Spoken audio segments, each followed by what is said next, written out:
Hi, I'm alive. Wanted to do a quick live to show you my magic calendar stuff. I know I've posted photos about my magic calendar online, and August is actually the last magnetic calendar that I have left that I haven't done. So I bought a whole year's worth. This was a pack.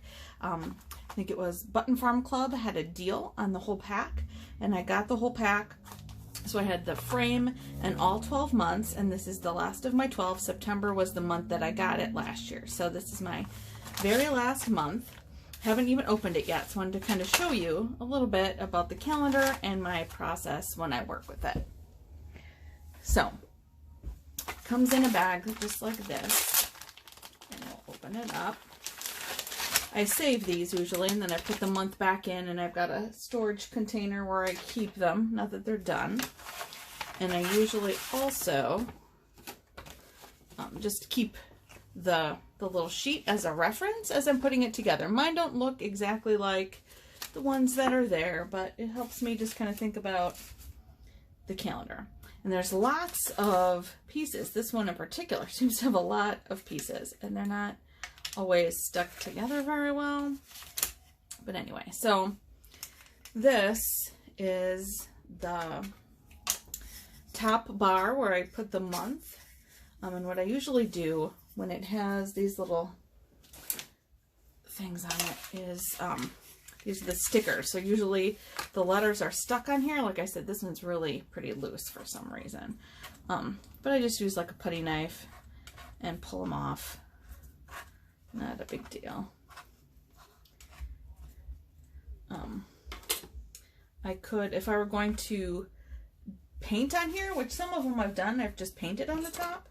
If I were going to paint, I would worry a little bit more about getting this off. I'd probably sand it, as I've done in the past anyway. I would sand this a little bit, and then I gesso it. Gesso's like my version of a primer. And then I would paint on it. But this one I'm going to put paper on, I think, so I'm not going to worry too much about it. Just make sure it's smooth. Then there's two this size. These are, so if you see kind of the diagram, well, those are the two on the side. They kind of mirror each other. And then there's that middle square. And the middle square is this one here, obviously. So again, just kind of pull the sticky off and throw it away. I'm going to put paper on here too. Not going to paint it. Just kind of take the stuff off. No big deal. Get that out of the way.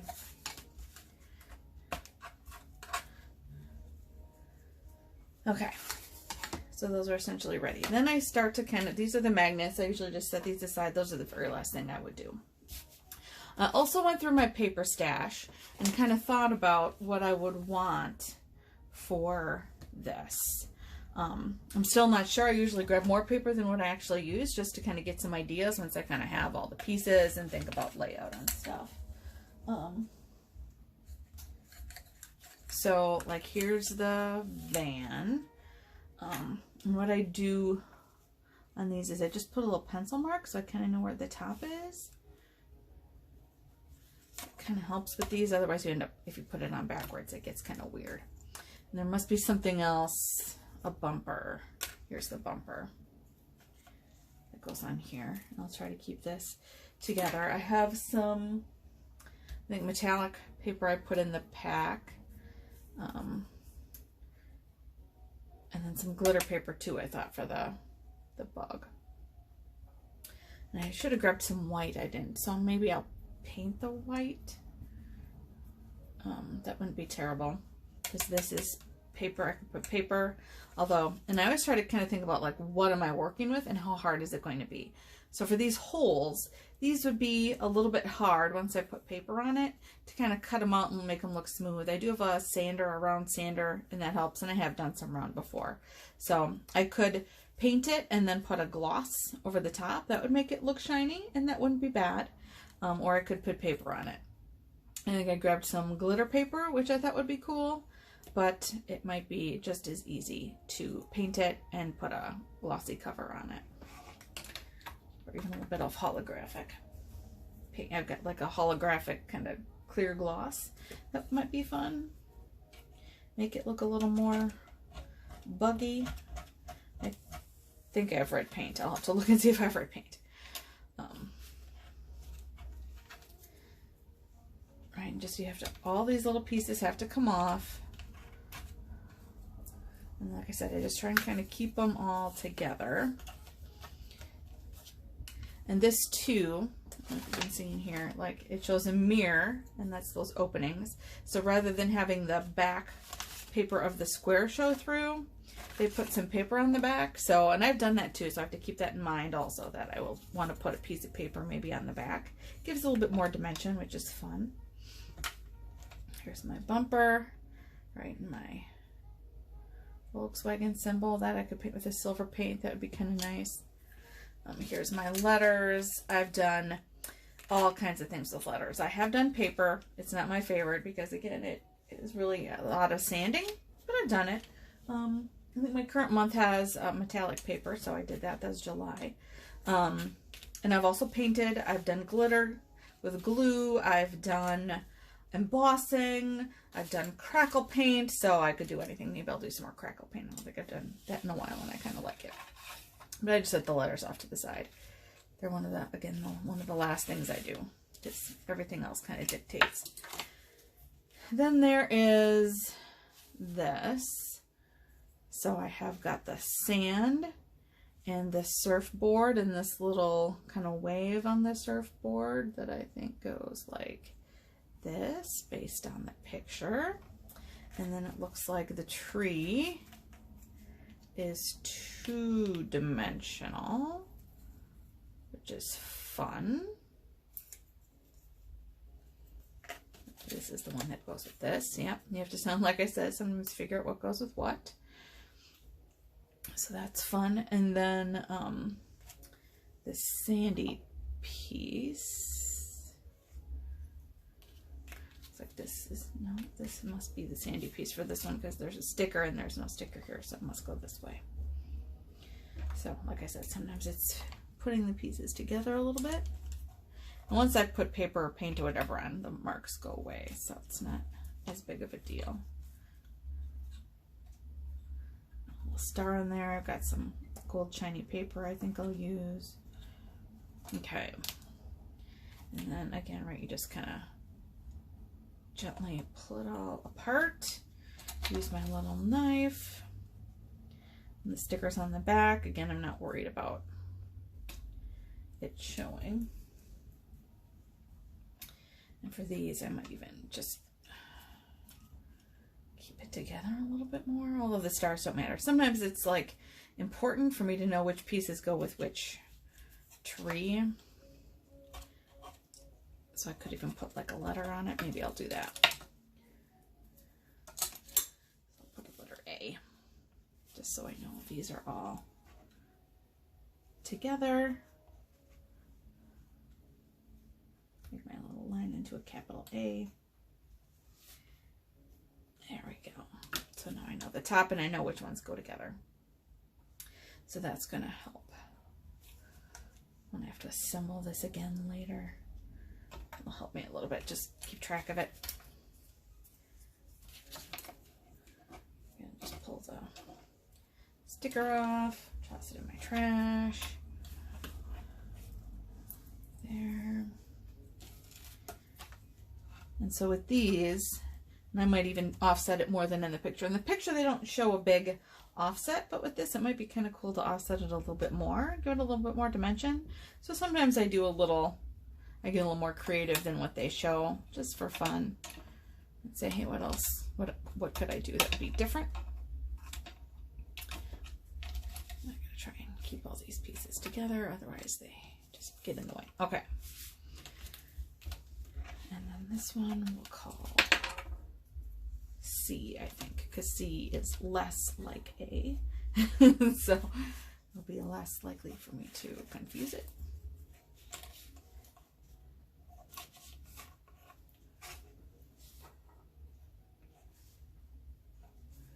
There we go. I think I got all the pieces marked. All right, just pop these these off. Kind of boring, hey?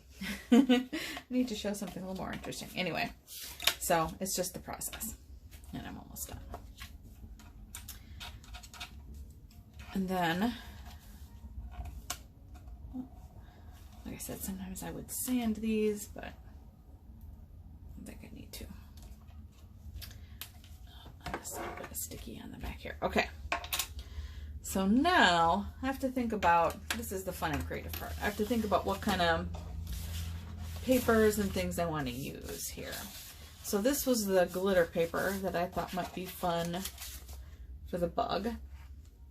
And it is fun, but again, I might just use paint, but let me see. My paint is just down here. Let me see if I have any actual red paint. I've got hot pink, that would be fun. Oh no, here's some red. Nope, that's lemon drop. It has red on the outside, but it isn't. Cool Pool. Candy apple. Yep, so I've got a red paint. So I might just do that. Just paint it. And I could even probably, let's see if I have red embossing powder. I do. This firecracker embossing powder might be fun. If I have an ultra fine red glitter, that could be fun. I don't know that I see an ultra fine that's a true red. I've got some kind of dark mahogany-ish reds, but I don't see any bright red that's ultra fine. I've got some bulky red. I don't see any microfine, although I probably, if I dug around, I'd probably find some. So this is a possibility, but I'm not sure on it. I'm thinking paint might be easier. And then I was thinking for the tree leaves, I would use this just to give it some texture. That's kind of what they did in the picture, although I think they used something smaller. So it had, it was a little bit more obvious, but I just still think I might just use that. And then the surfboard, sometimes I try to use like what's on the back side too, because the coordination, I think, is nice. So I know this, anything would, you know, these would be the same kind of color family incorporated. So this green would be incorporated in the places you see the green, right? So maybe for like the surfboard, it might be fun to do these little stars on the surfboard, or that kind of stripe or dots or whatever. I think in the picture, the surfboard is essentially plain, but I wouldn't have to do that if I didn't want to. I kind of like that. I kind of like the idea of the stars. So I might do that. Or I could do something different. That's a possibility. But I'm thinking this for the trees. So I'll keep that handy, because then I kind of like to mix and match a little bit. Like this. This is a different, completely different paper. This is a Bella Boulevard paper. This is, I don't know, something completely different that I've had forever. But this green is really pretty close. And I kind of like this funky gear look. I thought this might be fun for behind the car, or the VW. So I might put the VW just on here. All right, do I like it? That I think is about the right size. That was the thing too. Make sure it fits. If it's not big enough, then the whole thing is a no-go. Oh, it's like just big enough, so that's cool. All right, it's got arrows and stuff. I just thought that might be fun. And I gotta go get my son's bath ready, it sounds like. But I think that's cool. That's kind of groovy and fun. So I like that idea. So I'll keep that there. And then I was trying to think about the other backgrounds and like what I might want behind the letters. And I've been debating on these three. So I have the small pieces, and then the top. And the top, I like to make sure it's dark enough that you're going to see the letters on it. So I might go with this. This is funky and different. And then I could do like a bold blue or a yellow on here, and it would just be kind of cool. Or even a white. With maybe some black dots on it to make it look kind of printy. So I think that's kind of fun, and it's summery and different. And I kind of like that. And then for the two small ones on the side, I could use this rainbow one and just kind of find where in the rainbow I want, because not all the rainbow's going to fit. Or I thought it might be fun to do these straws, but this is going to be where the palm trees are on, so I don't know. I feel like this is too busy for the palm trees. Like this also might be fun for this. Maybe, but I still like the dots better. Although I could use the dots here. But maybe, so I also got out this paper, which has this funky green. But this might be fun and beachy, and I could kind of pick where in the range. Or this, which is nice and soft and sunny. I might have used it for something else though. Some Easter thing, I think I did. And I'm trying not to use the same paper over and over. And one of these two has like, here's these green polka dots and the kind of this ombre. That's not bad either. That might be actually kind of fun. Or this kind of sunsetty orange might be really pretty too. So I don't think I have any orange in the palm tree. Brown, but not orange. So maybe I'll do that. That might be interesting. I'm trying to find something that kind of reminds me of sun on the beach, and that'll pop up the other colors. So I might do that. Over here, I kind of like that. It'll be a little bit different. So maybe I'll do that. So that's kind of the process. I figure out what I'm going to do, and then I just start gluing stuff down. Glue, glue, glue, and cut, cut, cut, and sand, sand, sand. So I can do some more videos once I kind of get some of that base done, and then you can see kind of how I sand it and finish it up. But the toughest part, the thing that usually takes me, well, I shouldn't say it takes me the longest because it all takes a while. But one of the things that is the most fun, but takes a little bit, is just kind of figuring out what I like for these backgrounds. So there you go. And then I might look and also see, like, does this look good together? I think it does, because it's got dots in it. Some different colors, but I still think that's okay. And I think this looks fine too. And there's orange in that too. So I like that. So I think that all matches.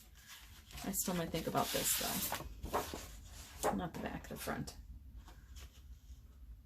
I just think that's too busy. It's going to drown out the trees. I want something, because the trees have a lot of little detail. I think a little bit more solid is going to be better. So there you go. I'll record some more soon. Bye.